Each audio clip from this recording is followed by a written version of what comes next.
E aí tem uma história interessante, né? Por isso que tem essa ação hoje do Felipe Massa contra a FIA. A música tem uma injustiça até ao Nelson Piquet, porque essa música já tinha sido tocada antes, em vitórias, antes que o Ayrton estivesse vencendo pelo Nelson. A Globo já colocava essa música. E o Rubinho já declarou isso várias vezes, em várias entrevistas, que fez isso de propósito, embora estivessem gritando na orelha dele. Nós separamos 3 vídeos de Fórmula 1 com as narrações. Então vou colocar aqui, inclusive, vai ter a narração, a gente vai ouvir aqui o material narrado.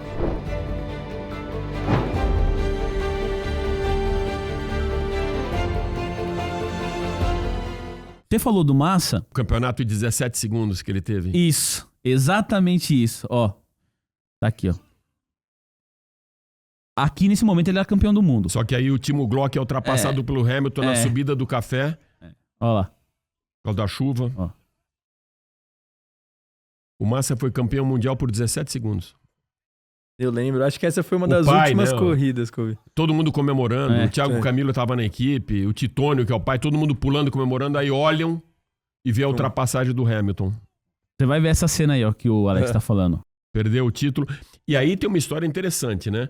Por isso que tem essa ação hoje do Felipe Massa contra a FIA, porque nesse ano, se não tivesse tido... A família comemorando, a gente vai deixar na edição aí, ó. Ó, eles olham pro... Ó, eles olham e falam assim, meu, é essa cena aqui, né? Eles falam assim, não foi campeão. Não foi campeão. E tem alguns detalhes. Hoje o Felipe Massa tem uma ação contra a FIA. Para reaver o campeonato e uma ação milionária também para ver se ele tem uma indenização pelo que aconteceu, por aquilo que aconteceu na Singapura nesse ano, do Nelsinho Piquet ter batido propositadamente numa curva, na saída de uma curva, para favorecer o Fernando Alonso, que naquele momento precisava ter um pit stop para o Fernando Alonso ganhar a corrida. E forçou um pit stop onde o Massa estava líder. E o Massa ganharia aquela corrida, aí a equipe errou o pit stop ainda, errou a troca de pneus, o Felipe não venceu. Aquela diferença de pontos era suficiente para não depender dessa ultrapassagem do Alonso sobre o Timo Glock e ser campeão mundial. Então, por conta desse momento que aconteceu, até teve o Singapura Gate, né, contra o Flávio Briatore, contra a equipe Renault na época, foi descoberto isso um ano depois e só veio à tona porque o Nelsinho topou. Diz ele que o Nelson Piquet não sabia, eu acho difícil, que ele não dava um passo sem falar com o pai, mas foi um braço de ferro ali do Briatore com o Piquet, porque tinha uma promessa também do Nelsinho ter o contrato renovado. Aí o Nelsinho só pôs no ventilador quando o Briatore falou que não ia renovar o contrato. Ah, não vai? Então olha só, isso. E pôs no ventilador, dizendo que foi tudo uma armação da equipe, junto com o Flávio Briatore, a equipe Renault e com o Nelsinho Piquet para bater. Aqueles pontos que faltaram terão dado o título pro Massa, por isso que ele tá com uma ação hoje contra a FIA. E aí eu queria que você comentasse, depois que o vídeo, da gente ver o vídeo, o que esse material aqui remete a você, a própria narração também, porque, pô, você trabalha com comunicação, você sabe o quanto isso é importante. O primeiro título mundial do Senna. O primeiro título. É o GP de o último GP de 1988. É, porque era o outro sonho dele, a primeira vitória em Interlagos, que foi em 91. Ele grita nessa vitória dentro do carro, é fora do normal. Fora do normal. Aí eu acho que é quando os brasileiros se viam nele, né? Acordavam pra assistir. Esse lado fanista do Ayrton, ele nasceu com aquela história de ele pegar a bandeira do Brasil nas vitórias, né? E eu tive a oportunidade de conhecer o cara que entregava essa bandeira, o menino da bandeira, que era Cláudio Tigur, que trabalhava junto com o Reginaldo Leme. Legal. E que foi apelidado o menino da bandeira. Ele ia e já ficava nos pontos, não era nada combinado não, ficava nos pontos, dava um jeito de pular. Hoje você não vai conseguir, né? Mas pular e entregar a bandeira para ele, ficou conhecido como o menino da bandeira. A música tem uma injustiça até ao Nelson Piquet, porque essa música já tinha sido tocada antes, em vitórias, antes que o Ayrton estivesse vencendo pelo Nelson. A Globo já colocava essa música. Só que a força dela pra gente veio por conta desse ufanismo, pelo lado brasileiro, da brasilidade, que eu não condeno. Eu acho que tem que se valorizar a bandeira sempre. Sim. Que o Ayrton tinha ao pegar a bandeira do Brasil e comemorar a vitória com a bandeira do Brasil. A música ficou muito marcada pra gente. Eu tava nesse campeonato. Lá em Japão. Na verdade, eu de 86 até 99, eu fiz o circuito inteiro, todas as provas. Então, eu tive a oportunidade de estar nos 3 campeonatos do Ayrton, ao lado do meu querido Nilson César, que hoje está comigo lá, já fez muita Fórmula 1. Que legal, tem sim. muitas histórias com o Nilson. E tem uma outra coisa para valorizar muito, Custódio, que é a narração do Galvão Bueno. O Galvão é um cara profissional total. Muita gente não gosta por causa do ego, aquela coisa toda, que tem esse lado dele, do ego dele, muito maior que essa sala aqui. Mas ele é um dos maiores profissionais que eu já vi trabalhando em esporte. O Galvão, ele consegue entregar, como o Luciano do Vale também fazia, entregar a mesma emoção numa prova de Fórmula 1, numa prova de ping-pong, de natação ou de vôlei, como já fez várias vezes, ou de basquete. E com uma coisa que eu vi ele fazendo. Lição de casa, por exemplo, antes de um jogo de basquete, daqueles de time da Iugoslávia, antiga Iugoslávia, time do leste europeu, que você não sabe nem falar o nome dos caras. Ele pegava o nome de cada um e ficava estudando aquilo para não errar. Mesma coisa em futebol, mesma coisa na Fórmula 1. Ele conversava com mecânicos na pista, conversava com pilotos, pegava informação. Por isso que muitas vezes ele atropelava o próprio Reginaldo fazendo comentário, porque ele tinha uma base. Muito chute, mas ele tinha uma base. A base forte ele tinha.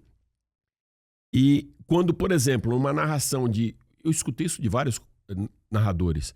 Pega um time desse do leste europeu, o cara escala 3 e acabou. Só esses 3 vão fazer gol, só esses 3 vão chutar a bola na cesta, esses vão ser, porque ele não vai conseguir falar o nome de todos. O Galvão falava o nome de todos.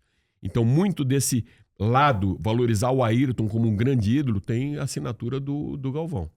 Era um dos maiores amigos do Ayrton.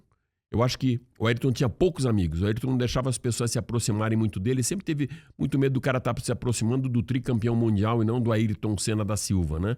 Então era o Thierry Boutsen, Gerhard Berger, o Galvão, o Braguinha. Galvão, de fato, era amigo do Ayrton. Dele. Ele gostava muito, muito, muito do Galvão. Gostava muito do Galvão. Respeitava muito o Galvão, ouvia muito o Galvão, ouvia muito o Braguinha, consultoria financeira, até de patrocínios, tal, de equipe. Gostava muito. Então, foi uma época mágica pra gente, que a gente tava carente de ídolos. Foi uma época muito complicada pro Brasil, porque o Nelson, por exemplo, era tricampeão mundial também, mas ele não tinha essa proximidade nem com a imprensa, nem com o brasileiro. Chegou uma época até que ele quis pedir a cidadania portuguesa, porque estava de saco cheio do Brasil, da maneira que o esportista era tratado no Brasil. Aí veio um Ayrton vencendo corrida e levantando a bandeira do Brasil e com emoção. O Nelson é um cara frio, um cara gelado. O Ayrton não. O Ayrton mostrava emoção. O Ayrton chorava. As pessoas se identificavam com o Ayrton como se ele fosse mais um ser humano normal e não um super-herói. Porque ele não criava esse distanciamento que muita gente, muito ídolo, cria. Ele aproximava o fã da Fórmula 1. Ele fazia esses caras acordarem de madrugada para ver uma corrida, de madrugada para ver uma classificação. E quando eu falo que esses caras colocaram na nossa cabeça que segundo lugar era o primeiro dos perdedores, eu lembro de ficar puto quando o Ayrton largava em segundo. Quando largava na pole, parecia que ele tinha obrigação. Porra, que merda. Vai largar em segundo. Pô, que merda, não venceu a corrida, chegou em segundo nessa corrida, foi campeão mundial. Pô, mas podia ter ganhado. Ficou mal acostumado, né? Na verdade, nós brasileiros fomos muito mal acostumados de 72, daquela primeira, o título do Emerson, até 94. A gente teve títulos de brasileiros como a gente nunca mais teve. O brasileiro, ele cultua o super-herói. Ele não cultua o esporte. Diferente do argentino, que assiste qualquer carreteira, qualquer prova. O cara é fanático. O italiano também. Quanto tempo que faz que um italiano não é campeão mundial, né? Mas ele vai pra pista, ele tem os tifosi que torcem pela Ferrari, não pelo piloto, mas pela Ferrari. O brasileiro não. O brasileiro torce pro super-herói, Custódio. Você pode ver isso no vôlei. A geração Jornada nas Estrelas com o Bernard, que eram campeões e tal. Depois com o Bernardinho. A molecada ia jogar vôlei. MMA. Época do... A gente tava falando disso hoje. Todo mundo foi pro MMA. Época do tênis com o Guga. A molecada foi jogar tênis. A molecada que foi aprender vela por causa do Robert Scheidt. Ou pra piscina por causa do Xuxa, por causa do Gustavo Borges. Aí tem uma esfriada em determinado ídolo no esporte. o pai para de valorizar o filho, de incentivar o filho para ir naquela direção, vai para outra. Então, como a gente não tem super-herói mais desde 94, a Fórmula 1 no Brasil esfriou. Os caras não acordam mais de madrugada. Eu acordo de madrugada e falo só porque eu tenho que trabalhar e colocar isso na Jovem Pan. Eu não assistiria mais uma corrida hoje da Fórmula 1 do jeito que ela tá chata, tá previsível. Para mim não é mais legal. Agora não? Esse foi complicado. Agora sim, agora não. Nossa. O Kleber, coitado. E tinha certeza que não ia precisar dar ultrapassagem. A decepção dele quando cruza a chegada. Total. E nossa, né? Agora não. Já tava levantando a bola pra cortar quando cruzasse a linha. Tá dando todo o histórico do Barrichello. O cara que vai ganhar a corrida. Não tem como tirar isso aqui. Sensacional. Isso ficou marcado, essa narração do Kleber. Ele mandou muito bem, porque ele passa pra gente a mesma frustração de todos que estavam assistindo. Não é possível, inclusive né? do público, que vaiou. Teve vaia do público, teve as ações contra a Ferrari, as ações da Fiat caíram no dia seguinte. Caramba. O impacto foi muito grande e o Rubinho já declarou isso várias vezes, em várias entrevistas, que fez isso de propósito, embora estivessem gritando na orelha dele. Há muito tempo ele dá passagem, ele falou, não, já que eu tenho que dar passagem, já que tem que ser assim, já que tá no contrato isso, já que eu vou me fuder se eu não der, eu vou mostrar pra todo mundo que eu dei passagem. Ele dá passagem na linha de chegada, ele tira o pé, freia pro outro cara passar. Ou seja, ele mostrou pro mundo que ele foi obrigado. O constrangimento do Schumacher foi tão grande que colocou ele no primeiro lugar do pódio e o Schumacher deu o troféu pra ele. Foi uma vergonha na Fórmula 1 isso, uma vergonha pro esporte. E que pra mim, uma situação dessa deveria ter sido resolvida pela FIA. Isso não poderia ter acontecido nunca.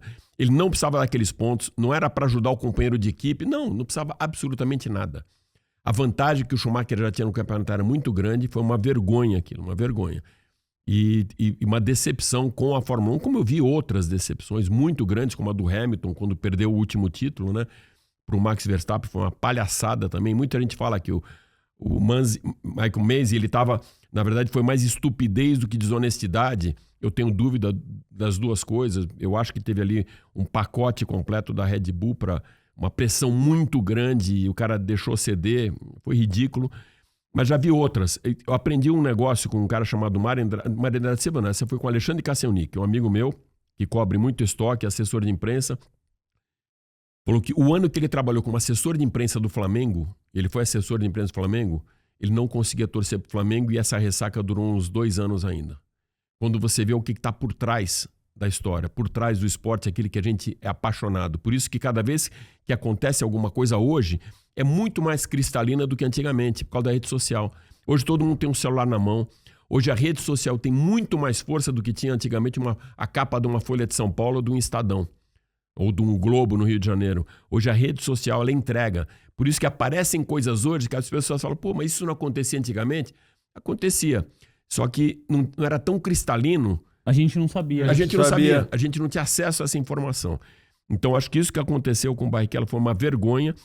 Ele, na verdade, não tinha muito o que fazer. A pressão é muito grande. Ele era contratado uma equipe, um brasileiro na Ferrari, com uma carreira espetacular que ele teve. Cara, era para elogiar, para colocar ele num ponto, para valorizá-lo nessa vitória. Fizeram exatamente o contrário. Tenho certeza que os caras se arrependeram. Fizeram uma merda muito grande. Se arrependeram. Como aconteceu com o Massa também, né?